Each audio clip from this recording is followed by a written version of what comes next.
Honorable Home Minister, before the Home Minister reply, I appeal to all the members to see that they are all present in the House, those who are in the office. Afterwards, they will be voting. So as a precaution, once the Home Minister completes his this thing, there will be voting. So keep that in mind. See? There may not be voting also.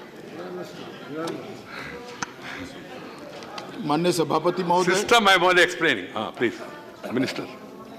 आज दोपहर 12 बजे से लेकर अब तक इस महत्वपूर्ण विधेयक पर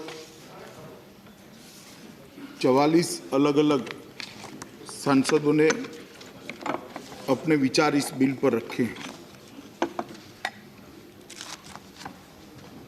सब लोगों ने इस बिल के बारे में कुछ सुझाव, कुछ आपत्तियां, कुछ सवाल, कुछ समर्थन, सब अपने अपने विचार के अनुसार इस सदन पर रखा है, सदन के पटल पर रखा है। माननीय, मैं एक एक कर सभी चीज़ों का और सभी शंकाओं का समाधान, सभी सवालों के जवाब देने का प्रयास करूंगा। माननीय, सबसे पहले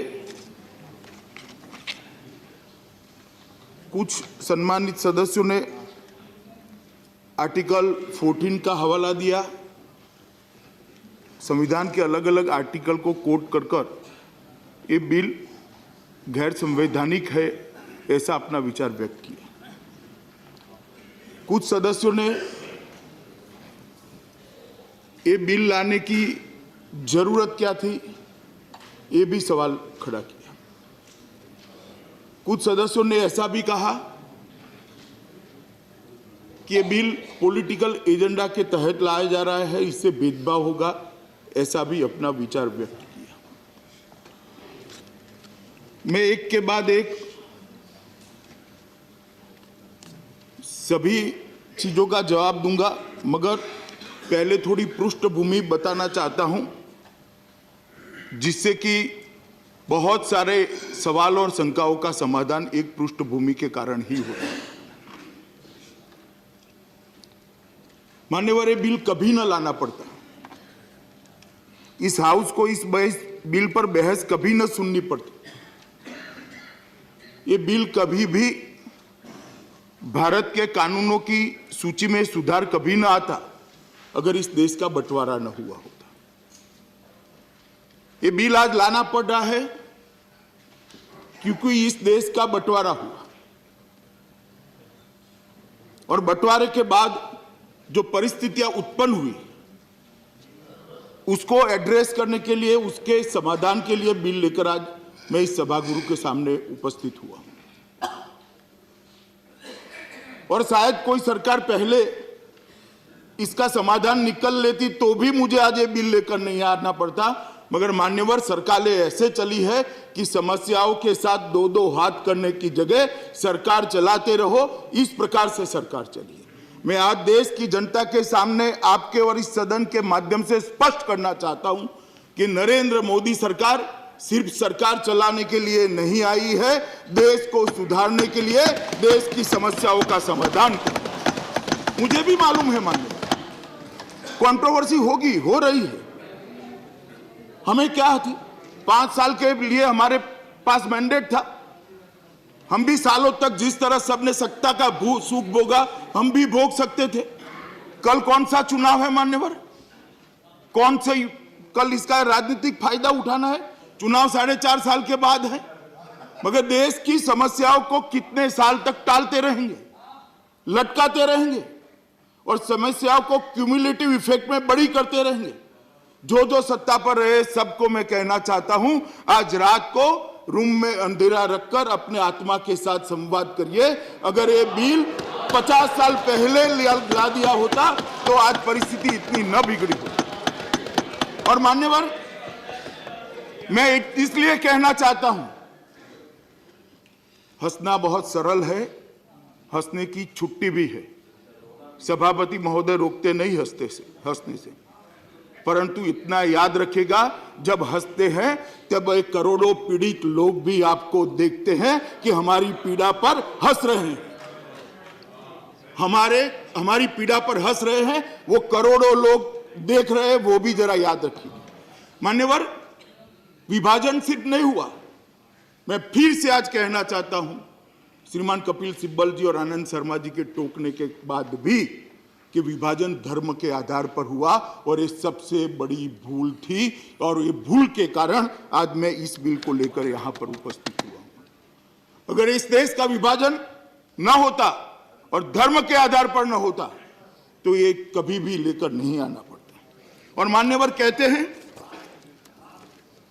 सावरकर जी को कोट किया, जिन्ना को कोट किया, वो मैं बाद में जवाब देना चाहता हूं, मगर कहते हैं कि धर्म के आधार पर विभाजन हुआ, कहां से लेकर आए।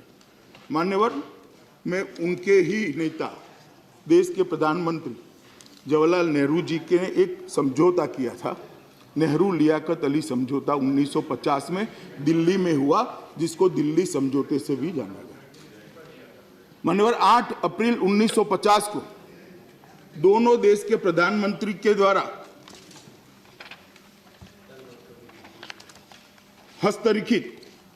हस्ताक्षर किया हुआ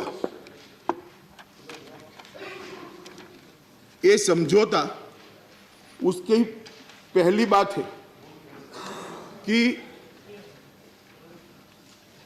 8 अप्रैल 1950 को जो समझौता हुआ, उनको दोनों ने पक्षों ने स्वीकृति दी।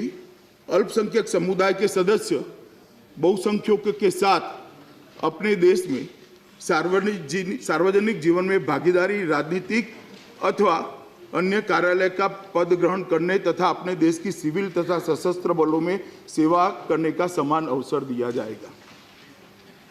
अपने धर्मों का मुक्त रूप से अनुसरण कर पाएंगे। व्यवसाय, अभिव्यक्ति और पूजा करने की आजादी भी सुनिश्चित कर दी जाएगी। ये दोनों देशों ने एक दूसरे देश को वादा किया था। और किसको वादा किया था? अपने अपने देश में रहे हुए अल्पसंख्यकों। और वो वादे का क्या हुआ मान्यवर? आज मैं पाकिस्तान के कई कानून कोट कर सकता हूं। आप चुनाव नहीं लड़ सकते हो, आपको कई प्रकार के प्रतिबंध डाल दिए गए। कुछ सदस्यों ने आंकड़ा बताया, कल मैंने भी लोकसभा में बताया था, 23% से 30% हो गए, 22% से 7% हो गए। और यहाँ क्या हुआ? यहाँ चीफ जस्टिस ऑफ इंडिया भी मुसलमान बने, इस सभागृह के सभापति भी मुसलमान बने, माननीय इलेक्शन कमीशन के चेयरमैन भी मुसलमान बने, राष्ट्रपति उपराष्ट्रपति भी मुसलमान बने। माइनॉरिटी को यहाँ संरक्षित और संवर्धित किया गया। भारत ने वादा निभाया, मगर हमारे तीनों पड़ोसी देशों ने वादे का निभाव नहीं किया। और इसके कारण अपने धर्म को, अपने सम्मान को, अपने परिवार को, अपने परिवार की महिलाओं की इज्जत को बचाने के लिए वो इस देश में आए। अब कहां जाए? उनको नागरिकता नहीं देंगे। अभी बता रहे थे गुलाम नबी साहब कि उन्होंने मुझे कहा कि मेरे विभाग में पास्ट में जो जवाब दिए उसको उन्होंने कोट किया कि इतनी ही संख्या है, इतनी ही संख्या है, ये सही है। सरकार अगर एक कानून नहीं आता है और किसी को पूछेगी कि आप विदेशी हो क्या, तो सब कोई ना बोलेंगे, कौन हाँ बोलेगा? मगर एक कानून होने के बाद जब हम कहेंगे आपको उस दिन से नागरिकता दी जाएगी और आपकी सारी चीजों को हम प्रोटेक्ट करेंगे। संख्या जब आएगी नागरिक बनने की, इस सदन में मैं भी होऊंगा, गुलाम नबी साहब आप भी होंगे, लाखों लाखों करोड़ों होंगे, ये मैं सदन की उपस्थिति में कहूंगा। क्योंकि आपने उनको प्रोटेक्ट करने की व्यवस्था ही नहीं करी। कैसे अपने आप को वो जाहिर करते तो नौकरी चली जाती, शादी टूट जाती, अपना घर चला जाता, गिरफ्तारी भोगनी पड़ेगी।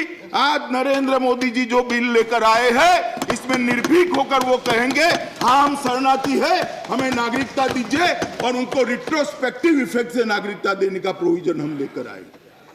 इसलिए अब घोषणा करेंगे। जिन्होंने ही जख्म लगाए हैं, वो जख्म क्यों लगे वो पूछते हैं।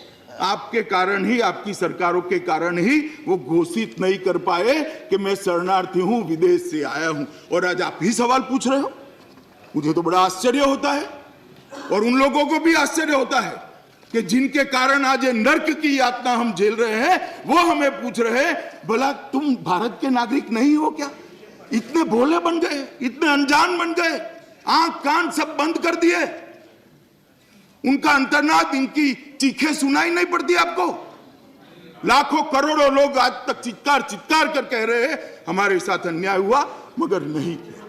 गुलाम नबी साहब पूछते हैं कि देशों का चयन किस तरह से किया।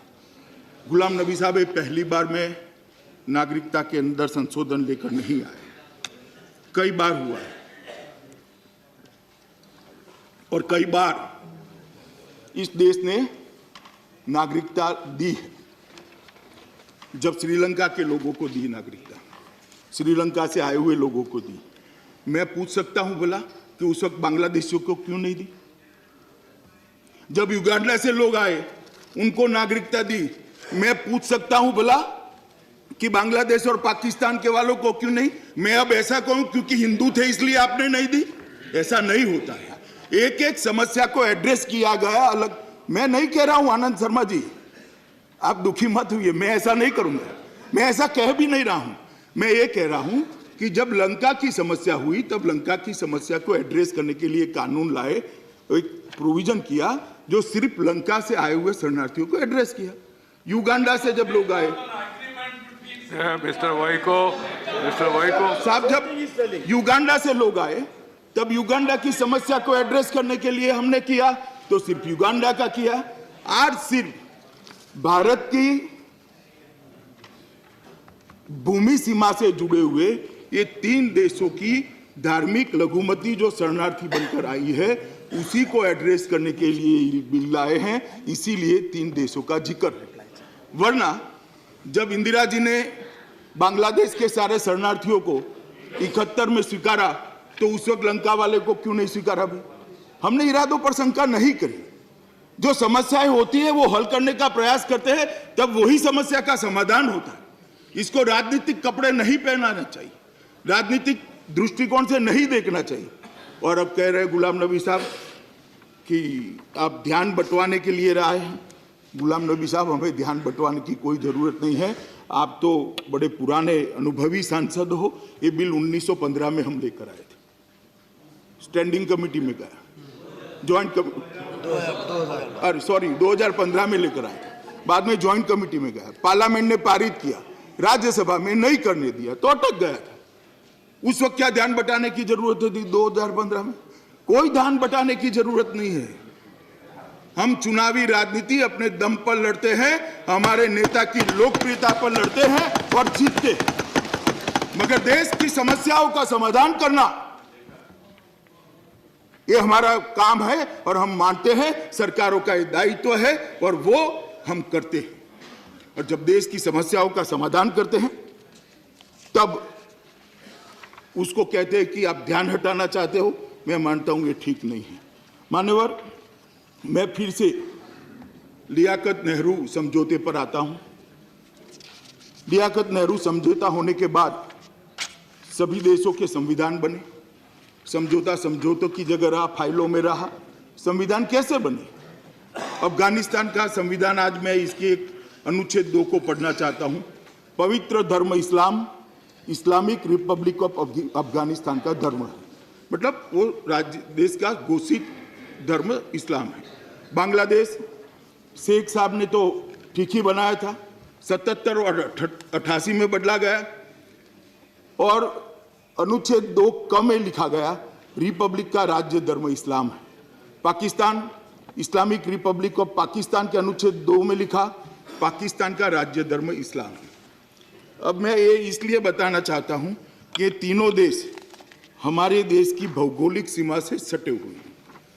भारत पाकिस्तान की सीमा 3223 किलोमीटर है, भारत बांग्लादेश की सीमा 4096 किलोमीटर है और भारत अफगानिस्तान की सीमा 130 किलोमीटर है। और ये तीनों देश जो हमारी भौगोलिक सीमा से सटे हुए हैं वो एक प्रकार से अलग अलग कानूनी व्याख्या हो सकती है, मगर एक प्रकार से इस्लामिक स्टेट है। अब मान्यवर, बहुत बड़ा सवाल यहां से एक खड़ा किया कि इसमें मुस्लिम क्यों नहीं है। मेरे लिए तो बड़ी आश्चर्य की बात है कि 6 धर्म के लोगों को ला रहे, इसका कोई एप्रिसिएशन नहीं है। सिर्फ मुस्लिम क्यों नहीं है ये बात पूछी जा रही है। खैर, क्यों नहीं है ये भी मैं बताता हूं, मान्यवर, क्यों नहीं है ये भी बताता हूं कि ये बिल हम ये 3 देशों के अंदर जो धार्मिक प्रताड़ना जिन लघुमतियों पर हुई है उनको शरण देकर उनके सारे पास्ट के जो कागज नहीं है सब चीजों को छोड़कर नागरिकता देने के लिए लेकर आए हैं। अब जब मैं माइनॉरिटी शब्द का प्रयोग करता हूं, कोई मुझे बता दे विपक्ष में से कि बांग्लादेश, पाकिस्तान और अफगानिस्तान में इस्लाम मत के अनुयायी माइनॉरिटी कहे जाएंगे क्या? नहीं कहे जाएंगे। और धार्मिक प्रताड़ना का जहां तक सवाल है,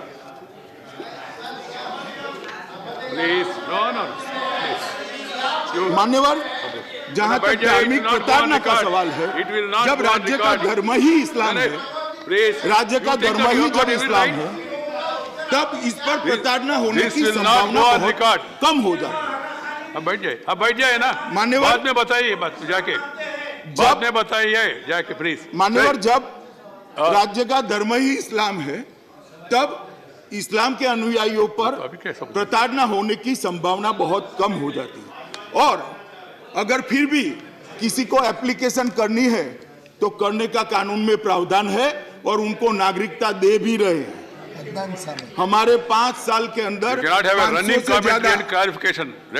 बैठ जाइए, बाद में पूछे ना, होम मिनिस्टर ऐसे नहीं होता। मेरा भाषण समाप्त होने के बाद पूछिए। और फिर भी इक्का दुक्का किसी की प्रताड़ना होती है तो उनको भी नागरिकता देने का प्रोविजन हमारे यहाँ है। और मोदी जी के शासन में 5 साल में 566 से ज्यादा ये 3 देशों के मुस्लिम नागरिकों को नागरिकता हमने दी। परंतु जब एक जर्नल दृष्टि से देखते हैं और सामान्य दृष्टि से जो हो रहा है इसको हम स्वीकारते हैं तो ये माना जाएगा, मान्यवर, कि जहां इस्लामिक स्टेट है वहां पर इस्लाम के अनुयायियों पर धार्मिक प्रताड़ना होने की कोई संभावना नहीं है। इसलिए इसमें सिर्फ हिंदू, सिख, बौद्ध, जैन, पारसी और क्रिश्चियन को भी रखा है। अब हमारी पार्टी की पंथ निरपेक्षता पर सवाल खड़े कर दिए। भाई, सिर्फ हिंदू रखा है क्या? सिर्फ सिख रखा है क्या? इसके अंदर बौद्ध भी आ रहे हैं, जैन भी आ रहे हैं, पारसी भी आ रहे हैं, क्रिश्चियन भी आ रहे हैं। ये कहां पंथ निरपेक्षता नहीं है? सिर्फ मुसलमान आएगा तो ही पंथ निरपेक्षता हो जाएगी? आपकी पंथ निरपेक्षता की व्याख्या बड़ी सीमित है, हमारी व्यापक है। जो प्रताड़ित है उसी को लाना, ये हमारी व्याख्या है। आपकी व्याख्या है कि मुस्लिम आएगा तो ही पंथ निरपेक्ष माने जाओगे, तो ही धर्म निरपेक्ष माने जाओगे। हमारी व्याख्या इतनी सीमित नहीं। अब मैं कपिल सिब्बल साहब, चिदम्बरम साहब और आनंद शर्मा जी ने एक मुद्दा अनुच्छेद 14 का उठाया, मैं इसका जवाब देना चाहता हूं। मान्यवर, ढेर सारे जजमेंट है, बाद में मैं बताता हूं, दोनों है। अगर इस प्रकार की आर्गुमेंट सब क्लाइंट सुन लेंगे तो थोड़ी दिक्कत आएगी। कपिल सिब्बल साहब, ढेर सारे जजमेंट है, मैं बताता हूं आपको। अनुच्छेद 14 में जो समानता का अधिकार दिया है, संसद को ऐसा कानून बनाने से नहीं रोकता जो रीजनेबल क्लासिफिकेशन के आधारित हो। और रीजनेबल क्लासिफिकेशन आज यहां है। हम कोई एक धर्म को नहीं दे रहे, हम ये 3 देशों की माइनॉरिटी को ले रहे हैं और सभी की सभी माइनॉरिटी को ले रहे हैं, एक क्लास को ले रहे हैं। और उसमें भी वो क्लास को जो धार्मिक प्रताड़ना से प्रताड़ित है, जिनके धर्म को बचाने का खतरा है, जिनकी महिलाओं की इज्जत को बचाना उनके लिए खतरा है, ऐसी माइनॉरिटी के सभी धर्म को ले रहे हैं। एक निश्चित क्लास है, इसलिए रीजनेबल क्लासिफिकेशन के आधार पर ये संसद को कानून बनाने का अधिकार है और इसी के तहत ये मैं कानून लेकर आया हूं। मान्यवर, मैं फिर से एक बार कहना चाहता हूं कि ये जो अमेंडमेंट में लेकर आया हूं इसके अंदर एक बुद्धिगम्य विभागीकरण किया है। जिसके पीछे एक क्राइटेरिया भी है। ये बुद्धिगम्य विभागीकरण ये जो किया है इसके लिए भी ढेर सारे जजमेंट्स हैं। ये इंटेलिजिबल डिफरेंसिया है और ढेर सारे जजमेंट में अभी पढ़ता भी हूँ, क्योंकि उन्होंने एक भ्रांति खड़ी करने का प्रयास किया है कि ये नहीं कर सकते। मान्यवर, ये बुद्धिगम्य विभाजन और रीजनेबल क्लासिफिकेशन के आधार पर कहीं पर भी ये बिल आर्टिकल 14 को हर्ट नहीं करता है और बाकी सारे आर्टिकल को भी हर्ट नहीं कर सकता है। मान्यवर, मैं थोड़े जजमेंट पढ़ना चाहता हूं। अनुच्छेद 14 में समान अधिकार की बात तो है, मगर उचित वर्गीकरण की बात की है। सबसे पहले दालमिया बनाम जस्टिस तेंदुलकर, उसमें अनुच्छेद 14 का सही अर्थ और दायरा निम्न अनुसार दोहराया गया। अब यह सुस्थापित है कि अनुच्छेद 14 वर्ग विधान का निषेध करता है, जबकि यह कानून प्रयोजन के लिए उचित वर्गीकरण को मना नहीं करता है। हालांकि अनुमेय वर्गीकरण की परीक्षण को पारित करने के लिए 2 शर्तों का पूरा करना होगा, अर्थात वर्गीकरण को बुद्धिमत्तापूर्ण विभेद के आधार पर करना होगा।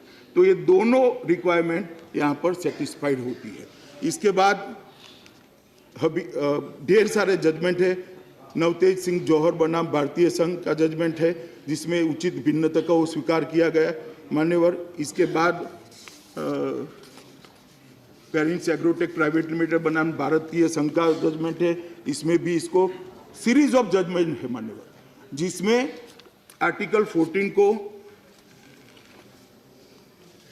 ठीक ढंग से परिभाषित किया गया है। और मैं मानता हूं कि आज भी मैं जो बिल लेकर आया हूं किसी भी प्रकार से आर्टिकल 14 का उल्लंघन नहीं करता है। दोनों बड़े वरिष्ठ वकील हैं सुप्रीम कोर्ट के, अब दोनों संसद को डरा रहे हैं कि संसद के दायरे में कोर्ट घुस जाएगी। भला कोर्ट ओपन है साहब, कोई भी व्यक्ति अदालतों में जा सकता है, हमें इससे डरना नहीं चाहिए।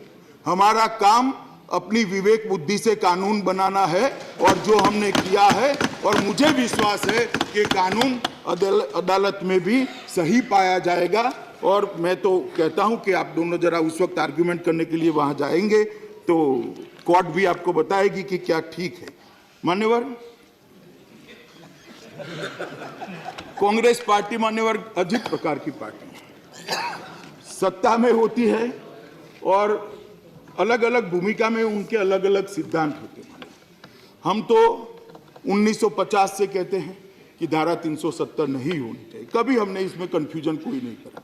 हम शुरू से कहते हैं कि सिटीजनशिप अमेंडमेंट बिल लाना चाहिए, सत्ता में है विपक्ष में है, हम इसमें कंफ्यूज नहीं रहते हैं। मैं कांग्रेस पार्टी के बारे में बताना चाहता हूँ। एक पत्र है मेरे हाथ में, चीफ मिनिस्टर राजस्थान का, जब सम्मान्य चिदम्बरम जी गृह मंत्री थे तब लिखा गया था। आप देखिए बात, यू डोंट गेट इट। मान्य सभापति महोदय, जब chief minister Rajasthan bad habit, श्रीमान सीनियर, प्लीज गहलोत जी थे, follow the practice. Let him. Please. No, no. You can't do it. Please सभापति sit down. महोदय, Up, sit down. जब यूपीए की He is सरकार talking थी, something and you are raising something. श्रीमान else. Chidambaram जी गृह मंत्री थे, He is तब referring to chief a letter minister by Chief Rajasthan ने Minister. You didn't एक even पत्र know. लिखा उनको। पत्र में क्या लिखा? Outstanding issue, large number of Pakistani शरणार्थी, हिंदू एंड सिख कम्युनिटी। सिर्फ 2 ही, हम तो भला 6 लेकर आए, क्रिश्चियन भी रखा है।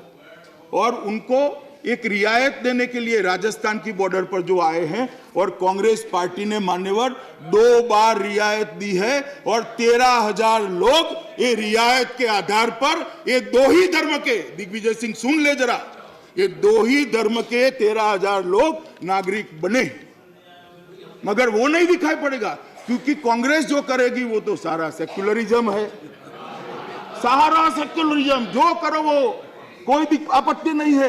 कब तक मूर्ख बनाओगे माइनॉरिटी को? मान्यवर, ये कह रहे थे कपिल सिब्बल साहब कि आपसे कोई नहीं डरता मुसलमान। मैं तो नहीं चाहता डरे, आपके ही लोग कहते हैं डर है डर है डर है। मैं कभी नहीं कहता कि डरो, डरना भी नहीं चाहिए, इस देश के गृह मंत्री पर सबका भरोसा न होना चाहिए। और मैं कहता हूं माइनॉरिटी को जरा भी चिंता मत करो। और इस बिल के लिए भी मान्यवर, इस बिल के लिए भी कहता हूं कि ये बिल भारत में रहने वाले किसी भी माइनॉरिटी को और विशेषकर मुस्लिम भाइयों बहनों को जरा भी नुकसान करने वाला नहीं, क्योंकि ये बिल सिर्फ उनको नागरिकता देता है, किसी की नहीं छीनता है। किसी की नागरिकता छीनने का सवाल ही नहीं है इस बिल से। इसके कोई प्रोविजन में से निकालकर मुझे बता दे जरा। किसी की नागरिकता नहीं छीनने जा रहे हम जो वहां से बेचारे वो शरणार्थी आए हैं उनको दे रहे हैं। इसमें भला भारत के मुसलमानों को क्या आपत्ति होगी? क्यों भेद खड़ा कर रहे हो? भारत के मुसलमानों को भारत ने सम्मान दिया है। बाद में मैं आता हूं नरेंद्र मोदी सरकार ने भी क्या किया है, मगर हमने सम्मान दिया, उनको डरने की कोई जरूरत नहीं है। मान्यवर, इनके नागरिकता को कोई असर होने वाला नहीं है। ये तो वहां से जो प्रताड़ित लोग आए हैं, हिंदू है, सिख है, बौद्ध है, जैन है, क्रिश्चियन है, पारसी है, उनको नागरिकता देने का सवाल है, किसी को हटाने का नहीं।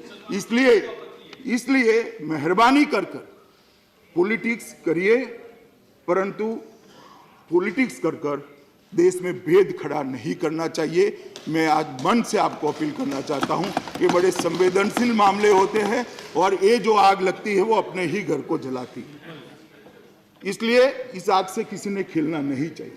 मान्यवर, 25 नवंबर 1947 कांग्रेस पार्टी के एक संकल्प को मैं पढ़ना चाहता हूं जो कांग्रेस पार्टी ने अपनी कार्यकारिणी में स्वीकार किया। कांग्रेस पार्टी पाकिस्तान के उन सभी, अब शब्द प्रयोग सुनिएगा मेरा, गैर मुस्लिमों को,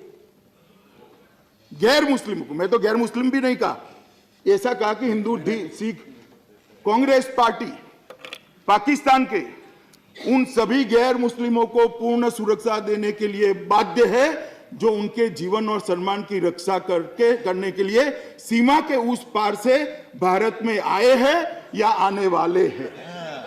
अब साहब, आप कांग्रेस पार्टी के रेजोल्यूशन को भी नहीं आपने तो नहीं माना, हम मान रहे, हमारा विरोध क्यों कर रहे हैं?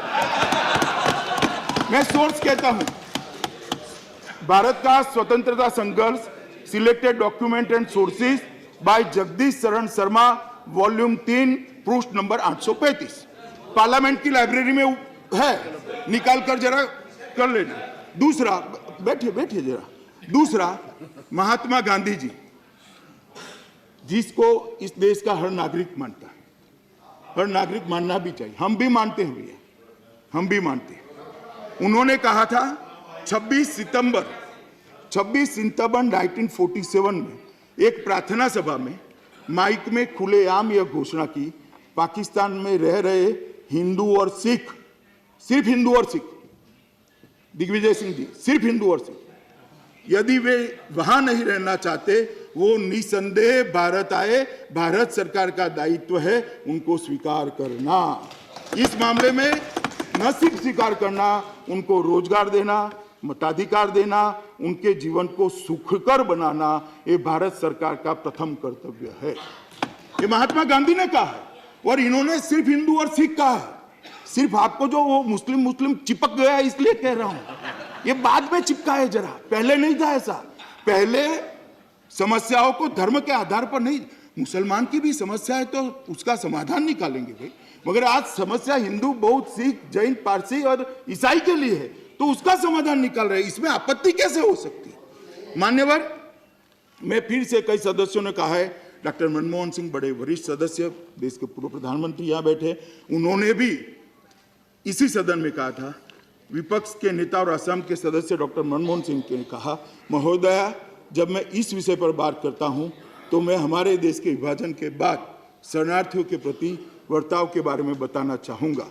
अल्पसंख्यक, मतलब वहां के जिसमें मुसलमान नहीं आता है, अल्पसंख्यकों को बांग्लादेश जैसे देशों में उत्पीड़न का सामना करना पड़ रहा है और अगर हालात इन लोगों को मजबूर करती है तो हमारा नैतिक दायित्व इन अभागे लोगों को नागरिकता प्रदान करना है। जो डॉक्टर साहब ने कहा हम कर रहे हैं, मगर कांग्रेस विरोध कर रही है।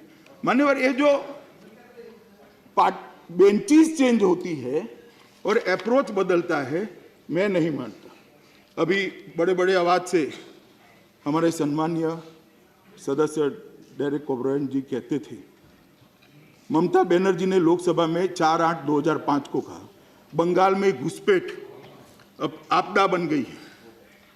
आप मतदाता सूची में बांग्लादेशियों के साथ साथ भारतीय नाम देख सकते हैं। मेरे पास Sir, this is misleading the house. No, you- This is about to check the permit. You can't. This is not up. Please bite jai. Please bite jai. No. You can't make instant comment. Please, Mr. Derek Obrey, please sit down. Please sit down. Please sit down. This will not go on record. This will not go on record. मान्यवर, You will have an. If it is wrong, you can move a यह motion. बहुत गंभीर बच मामला जाए ना। है। मैं If it जानना is wrong, you चाहती can move a हूँ motion. कि सदन में इसकी चर्चा कब होगी। अब Then चर्चा don't करो। go and encourage other आप स्वीकार members. नहीं कर रहे हो। You are asking members to violate the rules. Please don't do it. I am only asking. I am not hearing you. I have not permitted you. Please sit down. Please sit down. Let the. No, this will not go on record. Please बैठ जाइए. आप बैठ जाइए. आप बैठ जाइए. You can give a notice if something is wrong has been quoted. No. You please carry on. Home Minister, carry on. Home Minister, carry on. Is the minister yielding? If he is giving, माननीय you tell me सभापति ना. महोदय, Please carry on. मैं इतना ही कहना चाहता हूं कि नेहरू लियाकत अली का जो एग्रीमेंट था, माननीय सभापति महोदय, नेहरू लियाकत जो एग्रीमेंट था, वो एग्रीमेंट जिसकी स्पिरिट को पड़ोसी देशों ने लागू नहीं किया, इसको ऑनर करना ये हर सरकार का धर्म है। और नरेंद्र मोदी जी मानते हैं कि जिसकी प्रताड़ना हुई है वो सबको सरकार ने मदद करनी चाहिए। और जो लघुमती ये 3 देशों से आए हैं, वो तीनों देशों के माइनॉरिटी को अंदर उनको नागरिकता देनी चाहिए। मान्यवर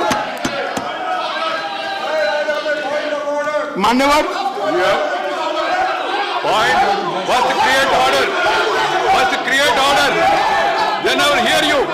You make your members to follow the order.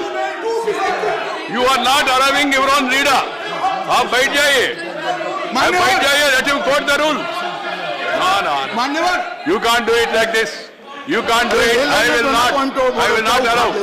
Let everybody sit down. Member quote the rule and then raise the order. And there is a disorder. You can't raise a point of order. It is not to you. Let everybody sit down and let the member quote the rule. Please. Yeah, please. That's what I'm saying. That should have been done in the beginning itself without all this. Which says, and I quote, any member at any time submit a point of order for the decision of the chair. So it is my right. It cannot be curbed. Yes. Number one. You have not submitted any point of order to me. How can I allow it? I am coming to that. सभापति महोदय, Which rule? एक second. सभापति महोदय, उनको point of order उठाने दीजिए। मुझे कोई जल्दी नहीं है, मैं सब चीजों का जवाब दूंगा।